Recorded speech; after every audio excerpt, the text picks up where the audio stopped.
Hello and welcome. Today's project is all about the anxiety personality, and we're continuing where we left off. And last week we talked about generalizing. This week is all about avoiding places. And when I was going through my anxiety disorder in the past, I would avoid all places that made me feel anxious. I was waiting for the right time. I was waiting until I felt right. But that's the thing. That time's not going to come, and it never came for me. I would avoid work because I was afraid of failing. I was afraid of showing up late. I was afraid of all of these different things. And then I would avoid going. And I would say to myself, I'm going to go when it feels right. But when you go and do something new, or when you go and learn something new, it's never going to feel right. You're going to have that resistance constantly. And so the recovery process is about developing the tools to handle that unknown situation. Because when you go out and learn to drive for the first time, you're not going to enjoy it. It's going to be brutal. You're going to have to you're gonna fail at it because you're gonna make a lot of mistakes, and it's gonna be challenging. And when you get home, you're gonna be like, oh, I just don't want to go driving again. It's just so stressful. Well, yeah, because that's the unknown. You're developing yourself in that unknown territory, that domain of potential. And so our minds, our minds want to take the path of least resistance. And that's why we procrastinate. That's why we avoid those situations. That's why anxiety sufferers, they remain in their safe zones. They don't want to go out to the shopping mall. They don't want to go to work. They don't want to go to the social gathering, whatever it may be. They avoid. And so the unconscious mind, it loves familiarity. It wants to be regulated. And people get stuck in misery because of this. Misery becomes that person's familiarity, that known territory. And when somebody practices misery for such a long time, they practice that victim mentality, they get stuck in there. And so when they go to change, they're met with that resistance. And then the unconscious mind is like, no, come back to your old ways. It's like an evil villain.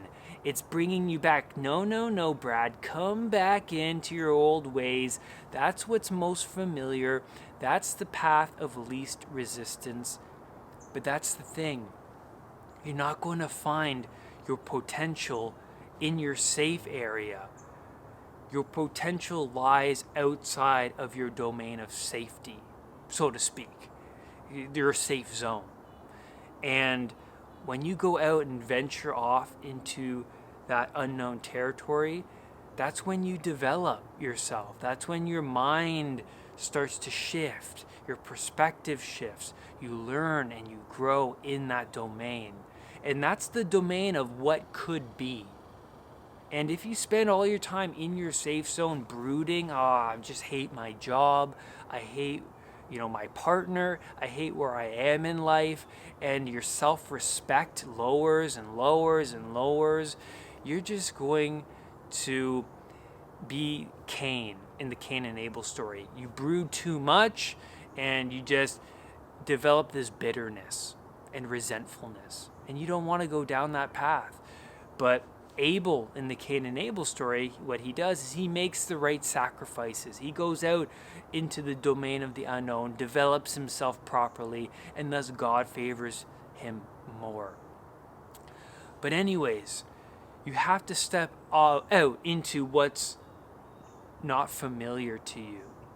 And I started doing this at the beginning of my recovery by going to Chapters, a bookstore, and reading for hours in that bookstore. There would be a coffee shop in there. I'd get a book, I would sit there and I would read. And at first, I was like, this is difficult. I would look around the room, I would read a page and get restless, get irritable. And the reason I was doing this was because the old Brad found it really difficult to read. I had a hard time doing that, and I knew that if I could just sit down for a few hours and read, I would develop this discipline. I was doing something my old self wouldn't do. And that was this whole self-growth recovery process. I had to be somebody else because the old Brad, that everything about that Brad, what they weren't serving him. I was stuck in this anxious, resentful, bitterness state, and so I had to start doing habits that were different from my old self. So reading was one of them. I had to sit there and be like, okay, I'm not going to go see that negative friend. I'm not going to sit and play video games. I want to do something today that I could be like, you know what? I did something today I can be proud of at least. So I had to set the bar a little higher than what it was yesterday. And so that was my journey. And it's about developing and changing those neural pathways in your mind. And so when I would avoid those anxious, provoking situations, those stressful situations, the baby dragon would grow and grow and grow. And the reason why is because our anxiety systems, they're made because of the unknown. Because when we would go out into the unknown, our anxiety systems would activate because it's unfamiliar. We have to pay attention. We have to use a lot of conscious awareness to formulate and act in that unknown state. So a lot of people, they don't want to experience that resistance or feel that anxiety. So they go back into their safe zone. And when they go back into their safe zone, the baby dragon grows and grows and grows. You don't want to avoid those situations. The more you avoid those situations, the more the baby dragon grows. And so your anxiety systems is like, okay, Brad is avoiding that situation. It must be a potential threat to his life, and let's not go there. But when I went back there, the anxiety system was like, whoa, you're not supposed to be here, Brad. Remember, you were avoiding this place. And so that baby dragon is now this adult dragon, and I don't have the proper tools and techniques, and so I get panic. I get severe anxiety, and then I avoid it. And you don't want to do that, do you? Because that's just only going to heighten your fear, and you don't want that. So you want to develop strength, and that's the recovery journey. Remember, the unknown is what could be, what lies. And the more I ventured out into the unknown, the more I proved to myself that I did have the strength. And when I went to places that made me feel anxious, that I had a panic attack before, I was strengthening myself. I was proving to myself that I do have the strength. I am brave enough. And that's what the recovery journey is about. That's what coaching is about. And it's about proving to yourself that you do have the capacity to survive in that situation that was making you anxious. So when I would go for a run and I would feel that resistance before my recovery, I would stop because of my heart, and I would feel that resistance and I would stop running. But now I would run for 5 miles more, even though my body would be hurting. And after that run, I felt so proud of myself. And the reason is because I went beyond what I thought I could. And then I'm looking at myself differently. I do have more strength in me. There is more in me than I thought. And that is really important. So you could be asking yourself or someone, how can someone who thinks they're unhealthy overcome health anxiety? But the real question is, how can you prove to yourself that you are healthy? It's about proving to yourself you're healthy. Well, for me, meditation, eating a right and proper diet, exercise, getting the right amount of sleep, regulating my sleep. But I had to figure this out at the beginning because I was suffering from severe health anxiety, and I had to prove to myself that I am in fact healthy because my foundation was weak. I had poor beliefs. So what do? Well, you have to bring about these new habits, and that's unknown because you got to learn to meditate, you got to learn a new diet, you got to learn to exercise properly, you got to learn to take a cold shower, right, or sleep properly. And getting into these new routines takes a lot of effort. But remember, that's the unknown.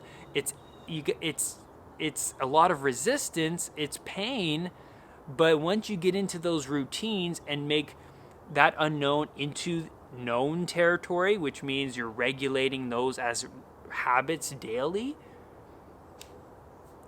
you start to prove to yourself that you're healthy. You prove to yourself you have more strength, that you're capable of more. And so my coaching goals when I have my clients is, okay, let's set weekly goals.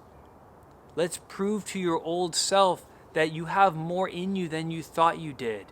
And my client would come back and they would say to me, I did it. I meditated every morning and I feel better. That's great. That's a great start. You just did something your old self didn't do.